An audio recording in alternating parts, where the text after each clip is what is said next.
எல்லா அதிகாரங்களுக்கும் மேல்பட்டவராகிய ஆண்டவராகிய இயேசு கிறிஸ்துவின் நாமத்தில் உங்கள் யாவருக்கும் என்னுடைய அன்பான வாழ்த்துக்கள். இன்றைய தியானத்தினுடைய தலைப்பு மன்னருக்காய் மன்றாட்டு. God bless the king.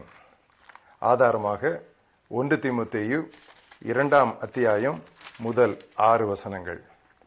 நான் பிரதானமாய் சொல்லுகிற புத்தி என்னவெனில், எல்லா மனிதருக்காகவும் விண்ணப்பங்களையும் ஜெபங்களையும் வேண்டுதல்களையும் ஸ்தோத்திரங்களையும் பண்ண வேண்டும். நாம் எல்லா பக்தியோடும் நல்லொழுக்கத்தோடும் கலகம் இல்லாமல் அமைதலுள்ள வாழ்க்கை வாழும்படியாக ராஜாக்களுக்காகவும் அதிகாரமுள்ள யாவருக்காகவும் அப்படியே செய்ய வேண்டும். நம்முடைய இரட்சகராகிய தேவனுக்கு முன்பாக அது நன்மையும் பிரியமுமாயிருக்கிறது.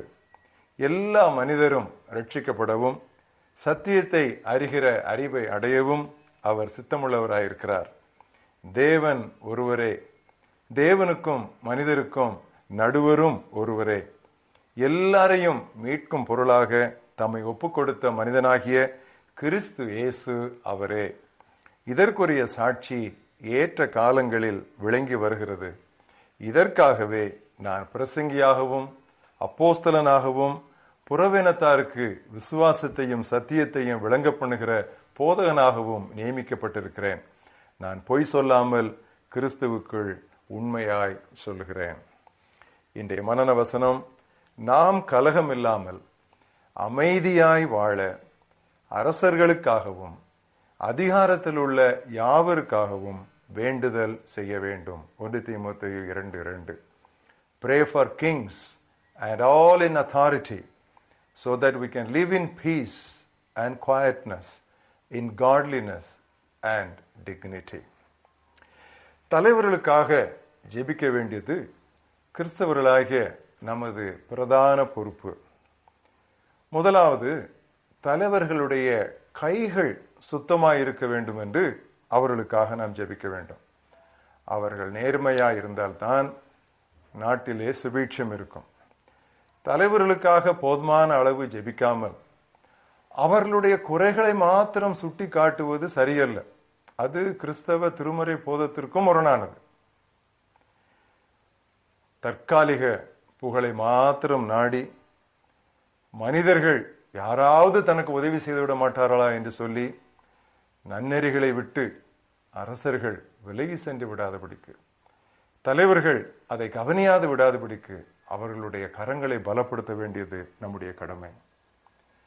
சகல அதிகாரங்களுக்கும் மூல காரணராகிய கடவுள் மேலே எல்லா அதிகாரிகளும் சார்ந்திருக்க வேண்டும் என்று சொல்லி அந்த உணர்வு அவர்களுக்கு வர வேண்டும் என்று நாம் அவர்களுக்காக ஜெபிக்க வேண்டும்.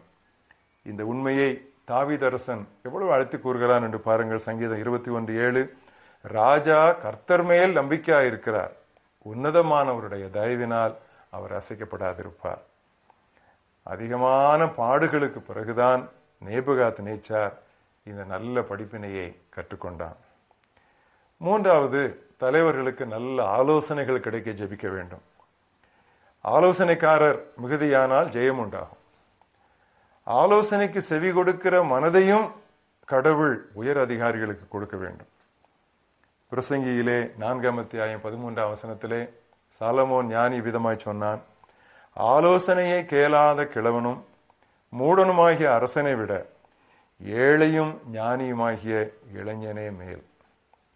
அரசன் ரெகோபெயாமுடைய பரிதாபம் நமக்கு தெரியும்.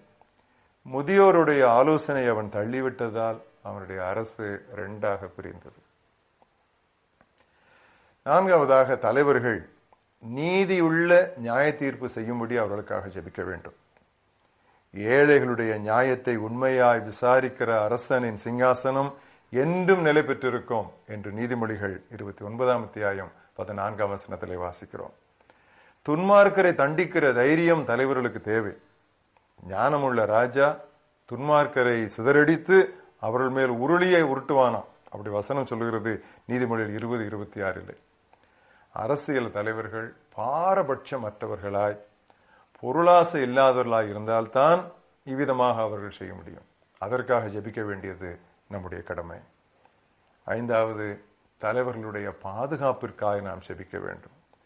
பாதுகாப்பு ஒழுங்குகளும் மெய்க்காவலர்களும் அவசியம்தான். இருந்தாலும் கர்த்தர் நகரத்தை காவாராகிய காவல்காரர் விழித்திருக்கிறது வீண்தானே. ராஜீவ் காந்தியும் இந்திரா காந்தியும் கொல்லப்பட்டது இந்தியாவை எவ்வளவாய் நாசமாக்கிற்று. முடிவாக தலைவர்களது திட்டங்களை எல்லாம் இறைவன் நடத்தும்படியாய் நாம் அன்றாட வேண்டும். அரசியல் பதவிகள் அத்தனைக்கும் பின்னால் ஆவிகளின் சக்திகள் இருக்கின்றன என்பதை வேதம் மிகவும் தெளிவாக போதிக்கின்றது. அவற்றை மேற்கொள்ள நாம் எப்பொழுதும் ஜெபிக்க வேண்டும். நாட்டின் எதிர்காலம் நிர்ணயிக்கப்படுவது பாராளுமன்றத்தில் அல்ல, அது பரமனுடைய வீட்டில். The future of the nation is not decided in the parliament house but in God's house. சமீபத்திலே இந்த ஆண்டு ஜூன் 7 அன்று நாடாளுமன்றத்தில் மாண்புமிகு குடியரசுத் தலைவர் அப்துல் கலாம் அவர்கள் தமிழில் ஒரு கவிதை ஏற்றி பாடினார்கள். அதை நான் வாசிக்கிறேன். ஏறிக்கொண்டே இருக்கிறேன் எங்கு இருக்கிறது என் லட்சிய சிகரம் இறைவா, தோண்டிக்கொண்டே இருக்கிறேன் எங்கு இருக்கிறது அறிவு புதையல் இறைவா, நீந்திக்கொண்டே இருக்கிறேன் எங்கு இருக்கிறது அமைதி தீவு இறைவா, 100 கோடி மக்கள் லட்சிய சிகரத்தையும் அறிவு புதலையும் இன்ப அமைதியையும் உழைத்து அடைய அருள் புரிவாயாக. இது நமது ஜெபமாகட்டும். இந்த புத்தகத்திலேயே ஒரு பாடலும் ஒரு வேண்டலும் உண்டு. அதை நான் உங்களுக்கு வாசிக்க விரும்புகிறேன். நாட்டிற்காக ஜெபிக்கும் பொழுதெல்லாம் இந்த பாடலையும் வேண்டலையும் நீங்கள் பயன்படுத்துங்கள். இது கீர்த்தனையிலே கொம்பையை சேர்ந்த நல்லையா என்கிற தேவ மனிதன் தாய் நாட்டிற்காக எழுதிய ஒரு பாடல். இது கீர்த்தனையிலே உண்டு. இமயமும் குமரியும் எல்லை கடலுடைய எந்தாய் நாட்டினை காத்தாள், நெஞ்சார் அன்பின் தியாக சேவையே நெறியாம் சிலுவையின் வீரம், தங்கிட தேச தலைவர் மேல் ஆசி சாந்தியின் வாழ்வருள் நாதா, சமாதானம் இயேசுவின் வீடே, சகலருக்கும் சாந்தியின் நாடே, சாந்தி இதற்கில்லை ஈடே. நம்முடைய தாய் நாட்டிற்கான ஒரு ஜெபம் இந்த புத்தகத்தின் 34வது பக்கத்தில் உண்டு. அந்த ஜெபத்தையே நாம் இப்பொழுது எல்லாரும் சேர்ந்து செய்வோம். விண்ணுக்கும் மண்ணுக்கும் ஆண்டவராகிய கடவுளே, ஒரே மனிதனில் இருந்து உலகத்தில் உள்ள அத்தனை இனத்தாரையும் ஒளியினரையும் தோன்ற செய்தவரே, அளவிட முடியாத உம்முடைய ஞானத்திற்காக உம்மை போற்றி புகழ்கிறோம். இந்திய நாட்டில் எங்களை பிறக்கச் செய்த உம்முடைய நோக்கத்திற்காக நாங்கள் உம்மை துதிக்கிறோம். படைப்பின் தேவனே, எங்கள் நாட்டின் பல்வேறு மொழிகளுக்காக, கலாச்சாரங்களுக்காக, மக்களினங்களுக்காக உம்மை துதிக்கிறோம். நாட்டின் மண்வளம், நீர்வளம் மற்றும் தாது வளத்திற்காக உமக்கு நன்றி சொல்லுகிறோம். பிற நாட்டவரின் அடிமைத்தனத்திலிருந்து எங்களை விடுவித்து எங்களுக்கு சுதந்திரம் கொடுத்ததற்காக உம்மை போற்றுகிறோம். இதற்காக உழைத்த, உயிர் கொடுத்த அத்தனை பேருக்காகவும் ஆண்டவரே உம்மை துதிக்கிறோம்.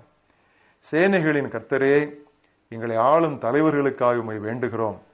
அவர்கள் ஒவ்வொருவரும் தன்னலமின்றி தியாக உணர்வுடனும் பாரபட்சமின்றி அர்ப்பணிப்புடனும் ஊழலின்றி உண்மையுடனும் செயல்பட அவர்களை உமது கரத்திற்குள் வைத்துக் கொள்ளும். நாட்டின் சமாதானத்தை குலைக்கும் தீய சக்திகள் ஒளிந்து போவதாக. மக்கள் யாவரும் நாட்டின் சட்ட திட்டங்களுக்கு கீழ்ப்படிந்து ஒருவரை ஒருவர் மதித்து நடக்க உதவி செய்யும். செல்வந்தர்கள் தங்கள் பணப்பைகளை ஏழை எளியவருக்கு தாராளமாய் திறந்துவிடும் பரந்த மனப்பான்மை எங்கள் நாட்டில் உருவாகி பெருகட்டும் ஐயா. வானுலகை படைத்த பரனே, எங்கள் நாட்டில் பஞ்சம் தாண்டவமாடாதபடி ஏற்ற காலத்தில் நல்ல மழையை அனுப்பித்தாரும். தரித்திரர், தள்ளப்பட்டோர், திக்கற்றோர், அனாதைகள், இன்னும் இதுபோன்று சிறுமைப்பட்டவர்களுக்கு தொண்டாற்றும் நபர்களையும் நிறுவனங்களையும் ஆண்டவரே சிறப்பாய் நீர் ஆசீர்வதி. வசதி படைத்த நாடுகளில் இருந்து எங்கள் நாட்டிற்கு அனுப்பப்படும் உதவிகள் அதிகாரிகளால் திருடப்படாதிருக்கும்படி செய்யும். அடிப்படை வசதிகள் கூட இல்லாது அவதியுறும் கோடிக்கணக்கான இந்தியருக்காய் இறங்கும் தேவா. உமது குமாரனின் 12 சீடர்கள் ஒருவனாகிய தோமாவை முதல் நூற்றாண்டிலேயே எங்கள் நாட்டிற்குள் அனுப்பி வைத்ததற்காக உம்மை துதித்து பாடுகிறோம். இந்திய திருச்சபை இயேசுவின் நற்செய்தி பேராணையை இந்த தலைமுறையிலேயே நிறைவேற்றி முடிக்கும்படி நாங்கள் யாவரும் உறக்கம் தெளிய, உற்சாகம் கொள்ள எங்களை தட்டி எழுப்பும். ஆமேன், ஆமேன்.